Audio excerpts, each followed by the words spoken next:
The raucous VIP room pulsed with noise and jeering laughter.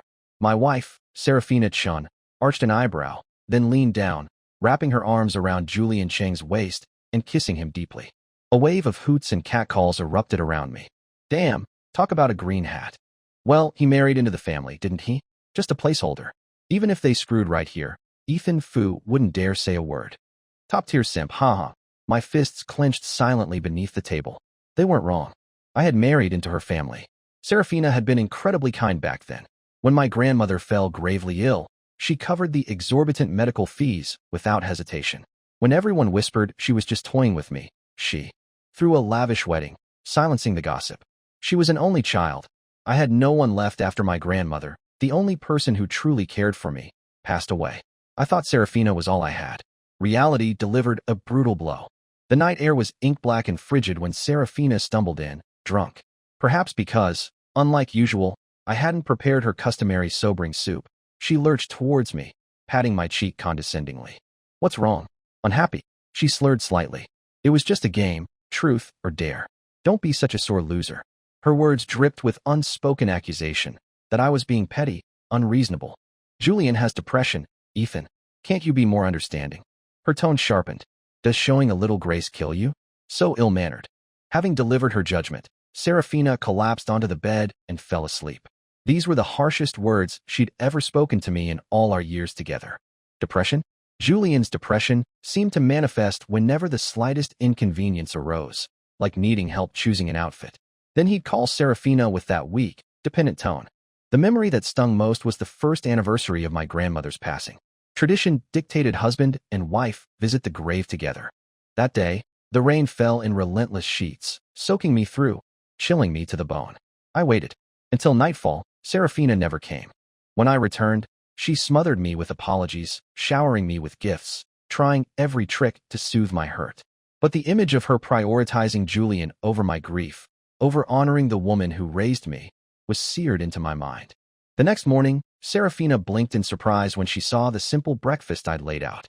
Gone was the usual routine where I'd traverse half the city, queuing for ages to buy her favorite pastries from that specific bakery. After she finished eating, I placed the divorce papers before her. Seraphina sighed dramatically, rolling her eyes. There's a limit to these tantrums, Ethan. Push it too far, and things get ugly. She casually flicked the papers into the nearby wastebasket. I support you. Let you live comfortably without working, and this is how you repay me? No wonder people call you high maintenance. Everything has its limits. She told me to think carefully, then turned and strode out, chin held high. I rode my simple bicycle to the towering headquarters of the Fu Group. No one, least of all Seraphina, could imagine that the corporation she herself treated with deference had any connection to me. Chairman Fu, the company head, came down personally. He gripped my hands, tears streaming down his aged face. You finally understand. You've finally come back. A short while ago, he had sought me out. He revealed he was my grandfather. Decades ago, hunted by deadly rivals, I had been kidnapped as an infant and later abandoned, ending up an orphan.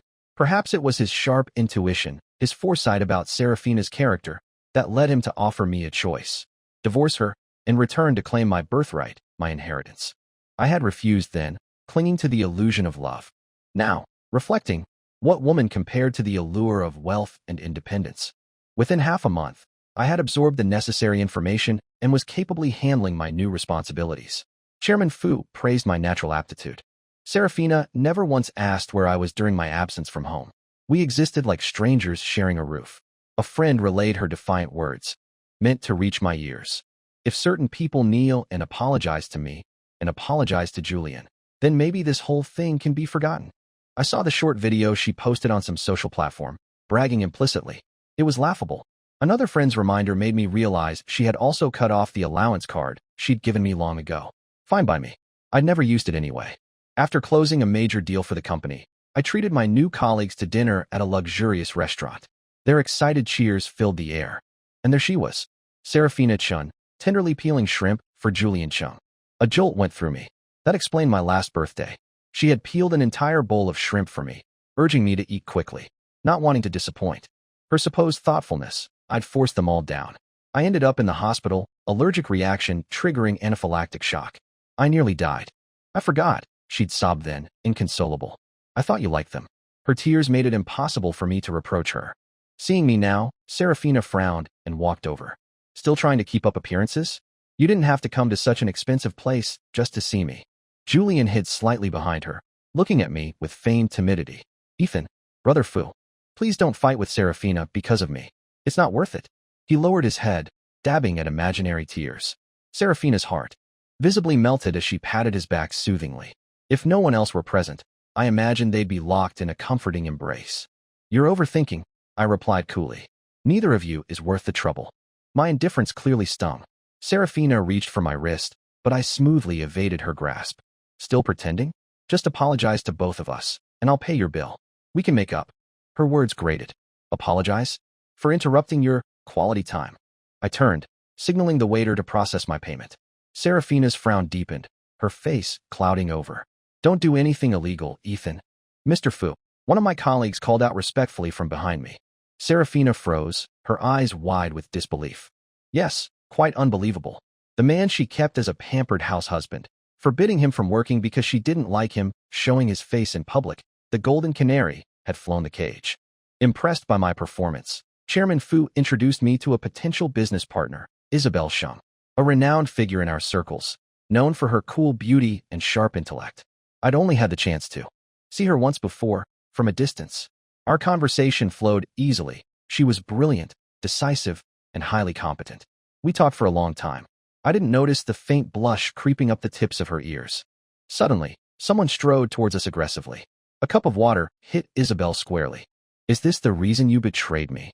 Seraphina shrieked, glaring daggers at me, assuming Isabel was my new affair. I handed Isabel a tissue, then picked up a nearby cup of coffee and calmly tossed its contents back at Seraphina. She sputtered, wiping her face, practically hopping with rage. You'd do this to me?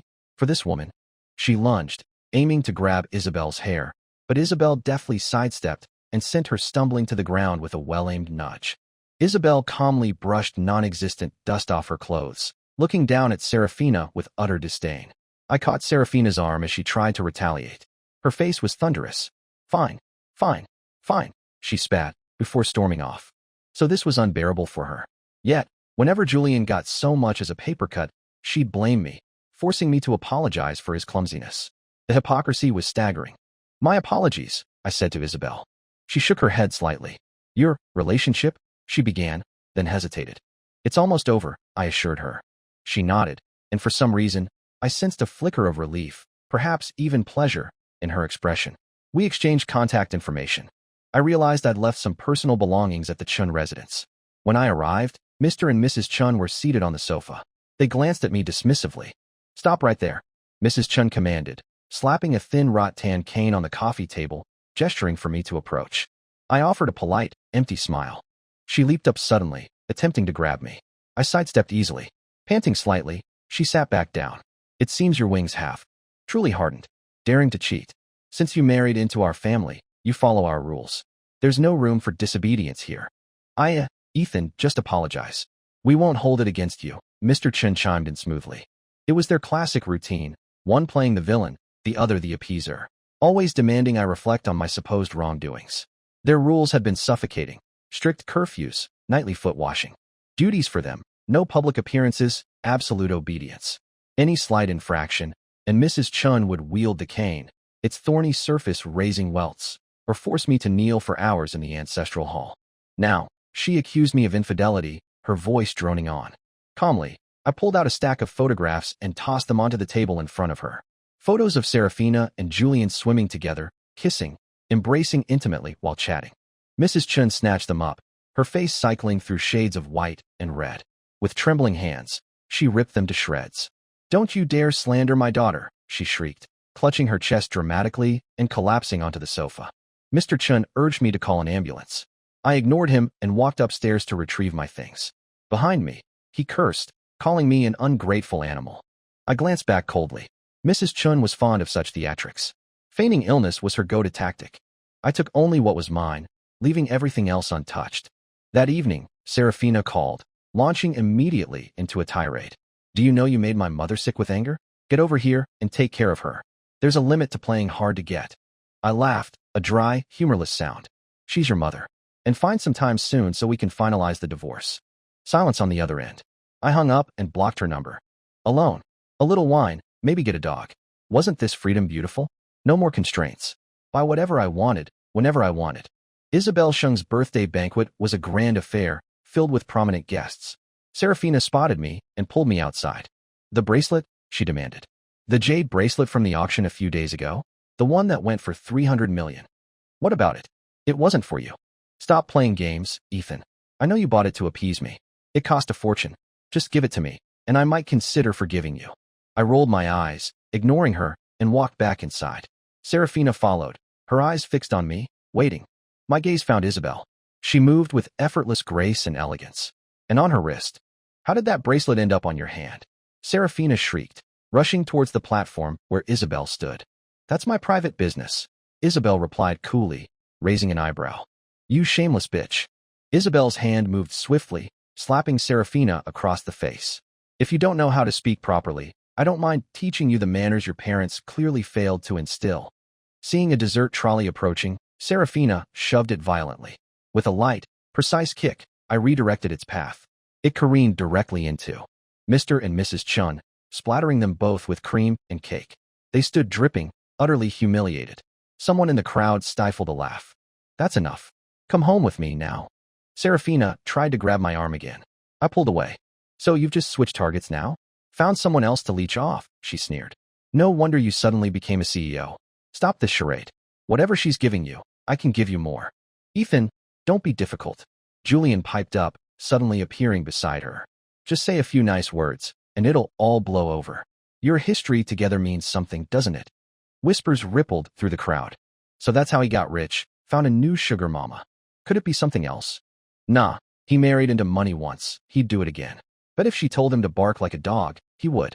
Seraphina's smile widened, basking in the perceived vindication. I addressed the room calmly, my voice clear. I did once harbor feelings for Miss Chen. However, those feelings are long gone. I understand her heart belongs elsewhere. Miss Chen, could you please confirm when we might finalize our divorce? Seraphina frowned, a flicker of something hurt? Shock, crossing her features before vanishing. Fine, she snapped, pride stung. Anytime. But don't come crying back when you regret it. She was betting on my eventual return. I ignored the murmurs around us. Isabel caught my eye and gave me a subtle wink. The day we went to finalize the divorce felt uncannily like our wedding day. Bright, relentless sunshine. If you regret this, you can still back out, Seraphina said, her voice tight, a hint of panic beneath the surface, right before we signed.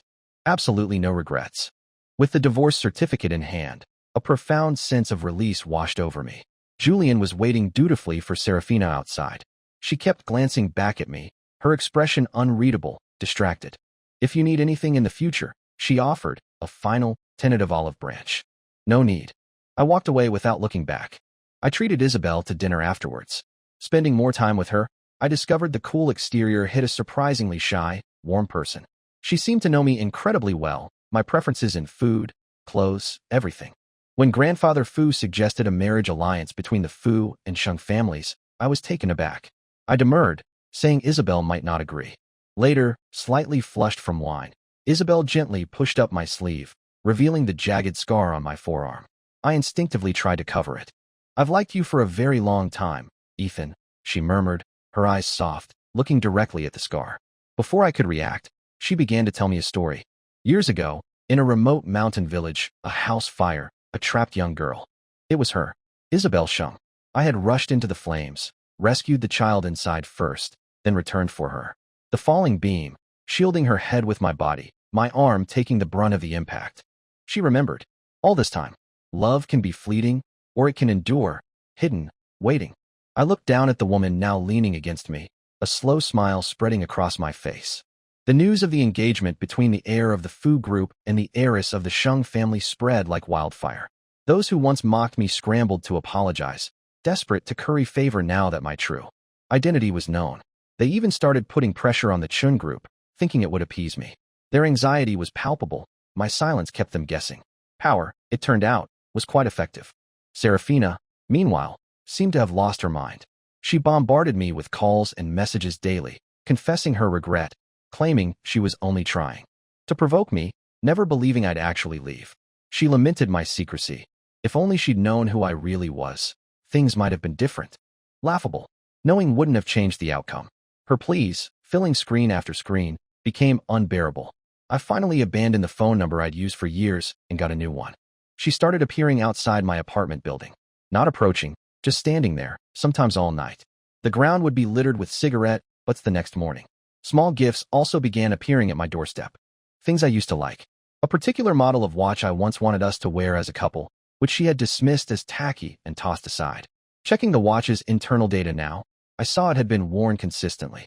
I returned everything, instructing building security not to accept any further deliveries. A well-meaning neighbor chuckled. "Young man, you've got such a devoted girlfriend. Don't take her for granted. Girls like that are rare." "She's my ex-wife, Auntie," I corrected politely. The neighbor scurried away, embarrassed. On my birthday, many guests attended the celebration Isabel arranged. Near the end of the evening, Seraphina appeared, holding a steaming bowl of noodles. "Quick eat. It'll get cold." I reached out, perhaps too quickly, and accidentally knocked the bowl from her hands. It shattered on the floor. "No, thank you. I've already eaten. My fiancé made dinner. It was delicious." No need to imagine the taste of Seraphina's noodles. They'd be overwhelmingly salty, just like always. How many times had I forced them down just to appease her? She stared at the broken bowl and spilled noodles, lost, muttering. "But it wasn't supposed to be like this. You promised you'd always eat my noodles." "The premise," I reminded her gently, "was that you wouldn't change. Youthful promises are fervent and sincere. But people are fickle." My words seemed to break her. Her shoulders slumped, lips trembling. She sank to the floor, gathering the broken shards into her lap. She picked up a stray noodle with her fingers and ate it, her face contorting. I wrapped an arm around Isabel and led her away. Isabel and I shared countless interests. She never mocked my quiet thoughtfulness as Seraphina had. We could talk for hours, from dawn till dusk, subjects ever-changing, always engaging. But Seraphina's attempts weren't over. One day, she appeared holding a painting. "I got the painting back," she said, looking at me with hopeful eyes. It was a piece I adored, one she had bought for me at a high-end auction. But Julian had expressed admiration, saying, "I come from a poor background. I've never seen such art." Seraphina had then told me, "There will be other paintings like this, Ethan. Be good. Let Julian have this one first." And she gave it to him. Even though I loved it so much I looked at it every night before sleeping. I shook my head now. I have many paintings far superior to this. Honestly, this one doesn't interest me anymore. She retreated, looking utterly lost. At the door, she turned back, hesitating. "Is there really no possibility for us?" "None," I replied, without a flicker of doubt. I took Isabel's hand, and we visited my grandmother's grave. Seraphina, who had never bothered before, was there, diligently sweeping the grounds. She looked desolate as we arrived. I introduced Isabel to my grandmother, telling her about our life, our happiness. We stayed for a long time. Seraphina eventually left, a lonely figure fading into the distance. Soon after, Isabel and I held our wedding, a magnificent event that captivated the entire city. Married life was blissful, filled with laughter, shared dreams, and the occasional, easily resolved lover's tiff. A friend eventually told me Seraphina had married Julian. Their life, however, was far from ideal. Seraphina drank heavily, often taking her frustrations out on Julian physically, blaming him for everything she had lost. Hilariously ironic, the white moonlight had faded to dull rice grains, while the despised substitute found true love. Mrs. Chen, true to form, apparently tormented Julian relentlessly, far worse than she ever treated me. The wealthy have their own hidden cruelties. None of it concerned me. I took Isabel traveling. In the car, she chattered excitedly, planning our itinerary, her joy infectious, filling my heart. Suddenly, headlights blared. A large truck swerved, heading straight for us. Instinct took over. I threw myself over Isabel, shielding her with my body as metal screamed against metal. Blood streamed down my forehead. The last thing I heard before darkness claimed me was Isabel's frantic voice calling my name. I woke to blinding white and the sterile scent of disinfectant. Isabel was beside me, her eyes red and swollen from crying. Seeing me awake, she immediately pressed the nurse call button. I reached out, gently stroking her hair, trying to reassure her. Few people had ever shown me such raw, desperate concern. My heart felt full, tight with a sweet ache. She explained later that just as the truck was about to hit us, another car had suddenly swerved in front, taking the brunt of the impact, likely saving our lives. We reviewed the traffic camera footage. A smaller sedan deliberately intercepted the truck, crumpling violently upon impact. The driver of that car was Seraphina Chen. I paid her a visit in the hospital. She lay pale and still. Mr. and Mrs. Chen looked haggard, aged years overnight. When Seraphina eventually woke, the doctors diagnosed severe memory loss and confusion. Her memory had regressed to her high school years. "I'm scared," she whispered, reaching for me. "I don't like it here. Take me away, please." We promised. Climb the Great Wall, see the Gillen Mountains, eat those famous Tianjin buns, go skiing, take pictures. "Ethan, take me, please." I gently avoided her touch, watching her performance with detached calm. The places she mentioned. Yes, we had been there. We'd climbed the wall until our legs gave out, racing each other. We explored ancient cities, ran wild, snapped unflattering photos of each other. When her heel broke, I'd carried her. Piggyback for blocks without complaint. We played in the snow. When she caught a cold, I ran all over town to find her specific medicine. To strangers then, we must have seemed like the perfect, devoted couple. "I'm married now," I stated clearly, "and I love my wife very much." My gaze softened slightly. "Thank you for what you did. I will arrange for a private nurse to care for you." I put my arm around Isabel, who had accompanied me, offering Seraphina a polite smile. "Thank you again for saving us. Your husband will be here soon, I imagine. Perhaps we can all have dinner sometime." At the mention of a husband, the color drained from Seraphina's face. She collapsed back onto the pillows, limp. As we reached the door, her voice, thin and reedy, followed us. "I didn't do it for a nurse. Can't we start over?" Isabel glanced sideways at me, a knowing glint in her eye. I quickly tightened my arm around her. I foresaw a session with the proverbial washboard tonight, but strangely, I welcomed it. This stalemate continued for a month. Then, Julian Cheng attempted suicide by slitting his wrists. Beforehand, he posted a video online, carefully crafted to paint me as the villain. "I'm insignificant," his tearful message proclaimed. "No one cares if I die. But what man can tolerate his wife being in love with someone else?" Attached was a photo. Me and Seraphina, gazing at each other, bathed in the golden light of sunset. A beautifully edited, utterly false image. My first instinct was to reassure Isabel. She just patted my shoulder. "Relax. You don't have the guts to cheat on me." How had my cool beauty transformed into this sarcastic tease? The graphic nature of Julian's attempt fueled online outrage. "Male homewrecker. Shameless. Go die, third wheel." I countered by releasing the original, unedited video footage from that day. It clearly showed a nurse standing nearby, completely cropped out of Julian's fabricated image. The truth emerged. Public opinion swung violently against Julian. He requested a meeting at a coffee shop. "We were childhood sweethearts, Seraphina and I," he began mournfully. "There was no third party. If this is all you have to say, I'm leaving."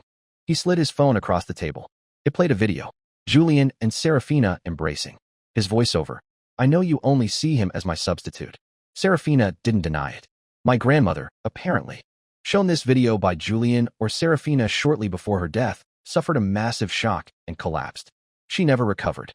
They never realized the connection. I hadn't been able to prove it then. My gratitude for Seraphina paying the initial hospital bills warred with the burning hatred for their indirect role in Grandma's death. I let slip a few discreet words in the right circles. The Chun group faced sudden, intense pressure, nearly collapsing overnight. That same VIP room where it all began, now empty of their presence. Isabel gave birth to twins, a boy and a girl. When they were older, I took the family to an amusement park. Carousel, pirate ship. We laughed and played, utterly content. Suddenly, a disheveled woman ran towards us, snatching my daughter into her arms. This should have been mine. All of it. Seraphina. Her hair was completely white, clothes tattered, face aged beyond recognition. Sometimes, self-inflicted torment is more destructive than death. My daughter, surprisingly unafraid, just wrinkled her nose. "Auntie," she said, her large eyes wide. "My bathroom is very big.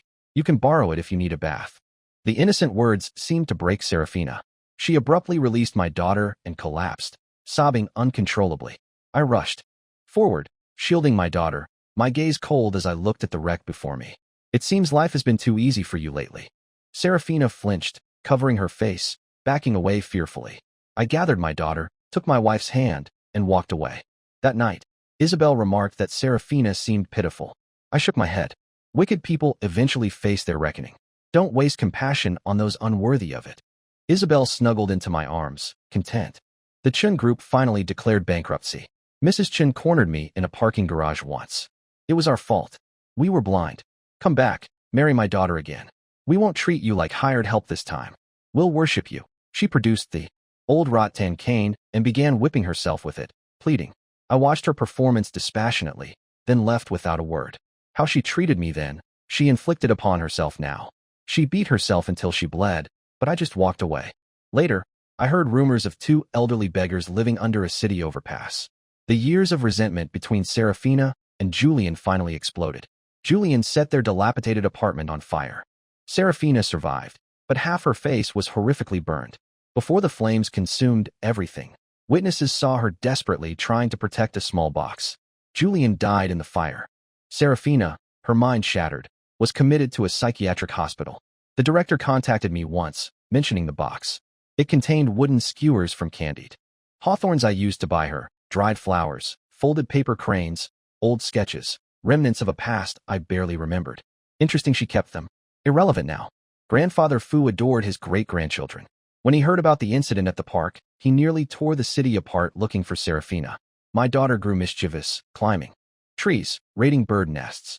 As she became increasingly spoiled by her great-grandfather, Isabel stepped in as the firm but loving disciplinarian. My son remained quiet and studious. When the children were older, Isabel and I traveled extensively, like young lovers again, visiting romantic landmarks, kissing at the apex of Ferris wheels, resting when tired, taking shelter together under eaves during sudden rainstorms. The future stretched before us, long and peaceful. We had time. Returning home once, my daughter handed me a small glass jar, saying it arrived by mail. Inside were 1,000 meticulously folded paper cranes. Seraphina's doing. Each crane bore a different handwritten message, variations on apologies and pleas. This used to be her way of appeasing me after arguments. So what? I dropped the jar into the recycling bin. Don't accept packages from strangers, sweetheart, I reminded my daughter gently. I looked across the room at my wife, busy preparing dinner. Life was sweet.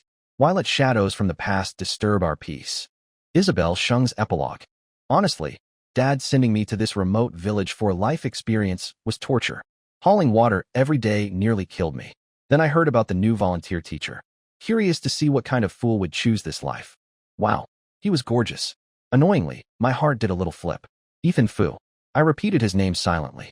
Tried to accidentally bump into him, but he barely glanced my way. Figured that was that. Then the fire. Trapped with that little girl. He came through the smoke, face covered. Pointed at the child, then at me. Muttered, I'll be right back for you. I nodded, terrified. Thought I was going to die, but he came back. Shielded my head when the beam fell, his arm taking the hit. Besides my parents, no one had ever protected me like that, risked their life for me. Afterwards, I brought him the best scar cream money could buy. He waved it off. Men need a few scars. Didn't push it. The next day, saw him smiling at some local girl. A goofy, lovesick smile. They walked off together. So, he could smile at girls like that. Just not at me. Looked him up when I got back. Found out he'd married into that girl's family. If I had him, I'd never let him lower himself like that. I'd cherish him, put him on a pedestal. Went abroad. Studied. Worked. Came back. Heard the gossip. Ethan Fu. Publicly humiliated, cuckolded. Serves that woman right. An opportunity.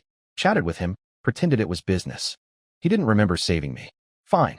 Let him divorce first. Then, I made my move. Danced for him at that gala. We got engaged. Sometimes, the ending makes the difficult journey worthwhile. Seraphina Chen's epilogue. Everyone in our circle knew, whatever I asked of Ethan Fu, he'd do. Absolutely anything. Pour drinks for me and Julian? Of course. Kiss Julian while drinking the wine Ethan poured? Thrilling. The power was intoxicating. So when he asked for a divorce afterwards, I was shocked. Annoyed. How dare the canary try to dictate terms? Fine, let him sulk. He'd come back. But he didn't. He got quiet. Distant. I couldn't stand it. Went to find him. Saw him buying expensive clothes for another woman. Clothes that cost more than my monthly allowance from him back when he managed everything. It stung. Had to. Lash out. Accuse him of being a kept man again. He just bought her more. Fury choked me. Julian's soft words were a balm, calming me down. Why was Julian's gentleness so much more appealing now? But I didn't want to let Ethan go either. He couldn't possibly not love me anymore. Not after everything. Years of devotion. Before we married, he drank himself into the hospital securing a contract for me. After marriage, he stayed home, quietly managing my life, my career. Maybe that became boring. Now he was working again, a CEO no less. Maybe I could accept that? But he provoked me publicly. That bracelet meant for her. My pride flared. I agreed to the divorce. He'd been through worse humiliation from me and stayed. Why leave now? He'd regret it. He had to. Waited. And waited. The divorce papers were signed. He walked away without a backward glance. Then the news. Fu Group heir engaged to Sheng heiress. And the heir was Ethan. My world tilted. It slowly dawned on me. He truly didn't love me anymore. The way he looked at Isabel, the way he treated her, it wasn't just about money. It was real. Suddenly, the generous allowance I used to give him felt insulting. Nights became sleepless. Memories tormented me. Him giving me his umbrella in the rain, getting soaked himself. The enormous diamond ring he gave me, making me the envy of everyone. His constant patience, his unwavering support. Woke up, realized it was all gone. Just dreams. Went back to the snow mountain, where I'd stood him up once. Spent the night freezing. Understood a fraction of what he must have felt, waiting for me in the cold alone. Visited a temple. The monks said, "What isn't yours, don't covet." But I couldn't accept it. It should have been mine. His love belonged to me. So I planned it. The truck crash. Threatened the driver's family. Made him do it. Hoped Ethan would be forced to care for me. Maybe rekindle something. But he didn't fall for it. Just hired a nurse. A cruel one. Did he know? Did he orchestrate it? Use my own desperate act to solidify his bond with her? If only he'd come back. Mom wouldn't treat him badly now. I'd make sure. I always knew Mom was harsh, but I thought, just endure it. It would pass. Then everything fell apart. Parents vanished. Those who mocked Ethan now trampled on me. Betrayed by Julian and Martel. Lost everything. The fire.